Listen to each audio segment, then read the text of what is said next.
میں آپ سے پہلے حسین پہ جان دینا چاہتا ہوں۔ کہا مرحبا، تجھ پہ مجھے فخر ہے، اگر تجھ سے بہتر کوئی عزیز میرا ہوتا تو اس کو بھی حسین کو قربان۔ اس کو بھیجا، غلام شہید ہوا، اس کے بعد خود ہاتھوں کو جوڑ کے آئے بارگاہ سید الشہداء میں، اے فرزند رسول، السلام علیکہ یا ابن رسول اللہ، السلام علیکہ یا ابا عبداللہ، انی اشہد علی خداک و خدا ابی۔ یہ جملے ہیں جناب عبیس کے، عابس کے، کہ فرمایا کہ اے فرزند رسول، میں آپ کے راستے پر اور آپ کے بابا کے راستے پہ ہوں، مولا مجھے مقتل کی اجازت دے دیجیے۔ امام معصوم نے فرمایا کہ عابس، تم نے ہمارا ساتھ دیا، ابھی تک ہمارے ساتھ وفا کی، اللہ تمہیں اجر خیر عطا کیے، جاؤ عابس، ہم تمہارا بھی دار برداشت کریں گے۔ عابس مقتل میں آئے، مقتل کی تحریک کہتی ہے کہ 200 یزیدیوں کو اسلحہ جمع نہیں کیا۔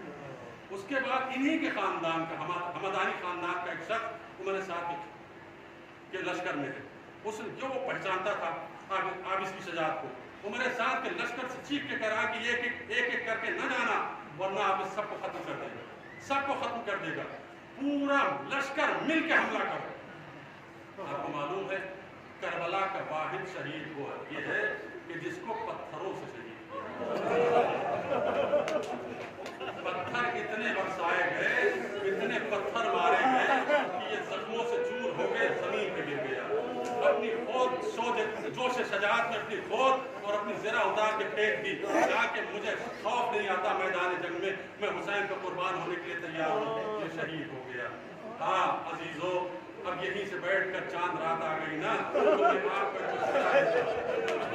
یہیں سے بیٹھ کر چاند رات کو ہم سب مل کر آواز دیں، السلام علیکہ یا ابا عبداللہ، السلام علیکہ یا ابن رسول اللہ، اے فرزند فاطمہ آپ کو میرا سلام، اے نواسہ رسول آپ کو میرا سلام، اے میرے آقا آپ کو میرا سلام، اے کربلا کے تشنہ دہن حسین آپ کو میرا سلام۔ یہ سلام کیجئے کیوں؟ اس لیے کہ جو بھی سلام کرتا ہے حسین اس کے سلام کا جواب ضرور دیتے ہیں۔ یہ بات کیوں کہہ رہا ہوں میں بتاؤں آپ کو، حسین کو جو سلام کرتا ہے دیر یا جلدی حسین جواب ضرور دیتے ہیں۔ معلوم ہے حسین کے کربلا پہنچنے سے پہلے ایک جانثار نے سلام کیا، کہاں سلام کیا تھا؟ کوفے کے دارالامارہ کی چھت سے سلام کیا، السلام علیکہ یا ابا عبداللہ۔ کب سلام کیا؟ ذی الحجہ میں۔ حسین نے کب جواب کیا؟ جب نشیب میں حسین پڑے لیٹے ہیں، زخموں سے چور ہیں، ایک مرتبہ شمر نے آواز بلند کی کہ حسین کا خیمہ لوٹ لو، حسین کے خیمے میں آگ لگا۔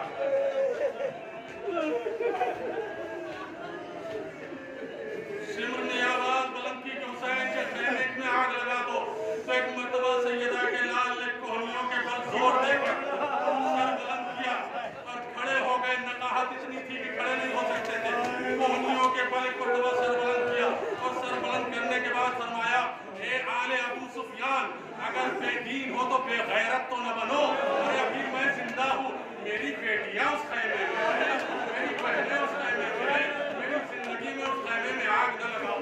اور اتنا کہنے کے بعد اس جملے کو یاد دلا رہا ہوں، مسلم نے کیا کہا تھا؟ السلام علیکہ یا ابا عبداللہ۔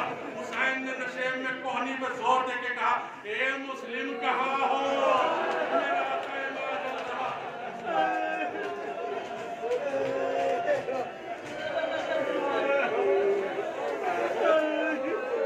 حسین نے نشیب میں مسلم کو یاد کیا، اے مسلم تمہیں میرا سلام، اے ہانی تمہیں میرا سلام۔ حسین ہر سلام کرنے والے کا جواب دیتے ہیں۔ ارے حسین وہ کریم ہے کہ اپنے غلام کے ساتھ وہی کرم کرتے ہیں جو بیٹے کے ساتھ کرتے ہیں۔ میں دکھاؤں منظر آپ کو، ایک غلام ہے ابو ذر کا، رنگ سیاہ ہے، جسم سے خوشبو نہیں آتی ہے، حسین کے پاس آیا ہے، نام ہے جون، ہاتھوں کو جوڑ کے کہتا ہے فرزند رسول مقتل کی اجازت دے دیجئے۔ حسین نے فرمایا نہیں جون، تم ہمارے اچھے دنوں کے ساتھی تھے، میں نہیں چاہتا ہوں کہ برے دنوں میں تمہارے ساتھ قربان ہوگا۔ ایک مرتبہ چہرے پہ بل آ گیا جون کے، کہا مولا میں سمجھ رہا ہوں آپ اجازت کیوں نہیں دیتے۔ ہاں ہاں، ہم کہاں بنی ہاشم کا پاکیزہ، ہمارا رنگ کہاں، بنی ہاشم کا چمکتا ہوا چہرہ کہاں،